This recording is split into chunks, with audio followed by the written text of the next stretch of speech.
Po moje smo ga najbolj kiksnali takrat pred tem, da smo bili preveč zavarovani v produkt, ko smo ga imeli, pa ni bil pravilen ali pa v pravilnem času na pravilen način plasiran.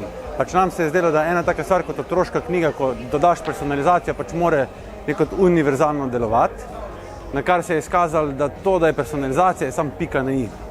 Mi smo mislili, imamo produkt, vse ostalo, cena ni, je irelevantna, promocija, vse znamo delati, izkazalo se je pa glih obratno. Pač produkt smo mogli narediti vrhunski, vse ostalo potem je pač se poklapalo. Zato, ker smo tudi mi prišli 100, 200, 300, 500 do tega, da je tudi 25.000 evrov na dan pilo vodo.